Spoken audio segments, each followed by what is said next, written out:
Good morning students. SST का हम 7 chapter पढ़ रहे थे।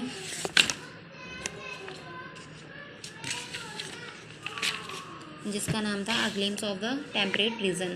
टेम्परेट रीजन के एक झलक पढ़ रहे थे हम, जिसमें हमने द पैरियर्स पढ़ लिया था और पैरियर्स के बारे में ही पढ़ रहे थे हम। इसमें क्लाइमेट और वेजिटेशन इसका पढ़ लिया था हमने।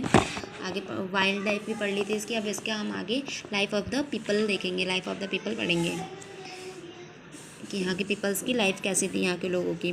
Farming is the main occupation of the people in the prairies. Farming इनका मेन ऑक्यूपेशन था, मेन कार्य जो था इनका फार्मिंग था, खेती करना।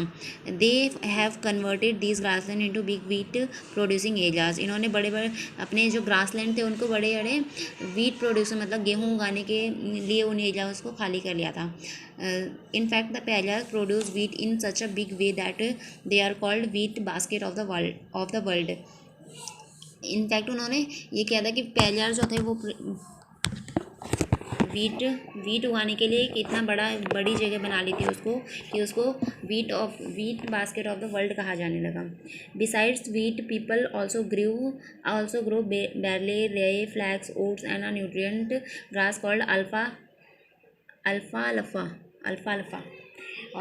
और वीट के अलावा ये लोग वहाँ पे बाजरे और राई, फ्लैक्स, ओट्स और एक न्यूट्रियस ग्रास है अल्फा, उसको भी उगाते थे।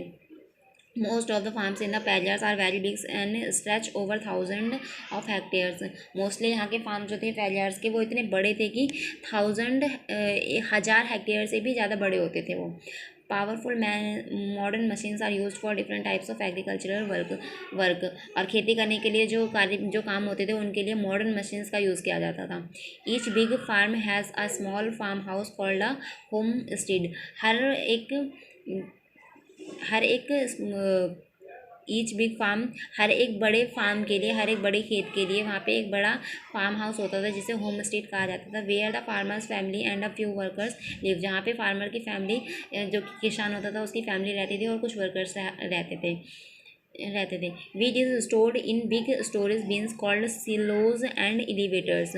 वीट को स्टोर किया जाता था बड़े बिन्स के अंदर, जिसको सिलोज या एलिवेटर्स कहा जाता था।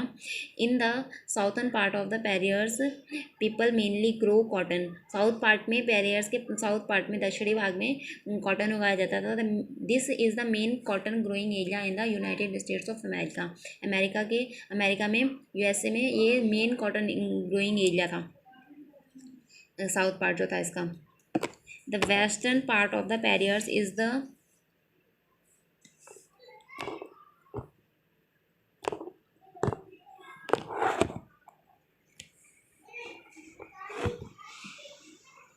Western part of the prairies is hilly. West part जो इसका था हिली एरियाज थे, वहाँ पे पहाड़ जैसे थे। The main occupation of the people in this area is cattle rearing था। यहाँ पे घास, जो जानवर होते थे उनको घास चराना इनका मेन ऑक्यूपेशन था वेस्ट पार्ट के लोगों का। Here the cattle graze is vast grassland known as ranches. और यहाँ पे कैटल ग्रेज जो था, जो जानवर घास चरते थे उसके लिए बड़ा ग्रासलैंड था जिसे रांचेस के नाम से जाना जाता था। In every ranch there is a special place where cattle are dipped into disinfectants to protect them against diseases। हर एक रांच के अंदर एक स्पेशल जगह होती थी जहाँ पे कैटल को रखा जाता था और जहाँ पे उन्हें प्रोटेक्ट किया जाता था। अगर कोई भी डिजीज़, उन्हें बीमारी हो जाती है या फिर किसी बीमारी को ना हो, उससे प्रोटेक्ट किया जाता था उन्हें। This place is also called a watts, और इस जगह को वाट्स कहा जाता था। In the prairies cattle are reared for milk and meat. और पैरियर्स में कैटल्स को दूध और मीट के लिए वहाँ पे उन्हें पाला जाता था। Modern machines are used for milking and for slaughtering animals.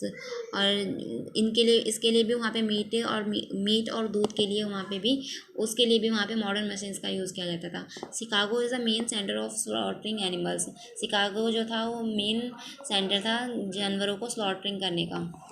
Life in the prairies was rough and hard till a few decades back. कुछ दशकों पहले वहाँ की लाइफ जो थी पैरियर्स की, वो बहुत ही हार्ड थी। The people used to lead a nomadic life. वहाँ के लोग जो थे वो एक नोमैडिक लाइफ को लीड करते थे, नोमैडिक तरीके से रहते थे वहाँ पे। But today their life style has completely change, पर आज के समय में वहाँ की लाइफ स्टाइल पूरी तरह से चेंज हो चुकी है। They now lead a comfortable life, अब वो एक कम्फर्टेबल लाइफ जीते हैं।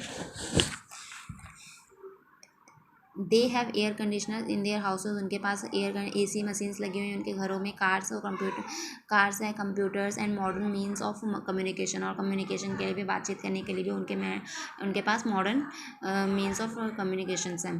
This does not mean that people are not hard working, इसका मतलब ये नहीं है कि वो वहाँ पे हार्ड वर्क नहीं करते हैं।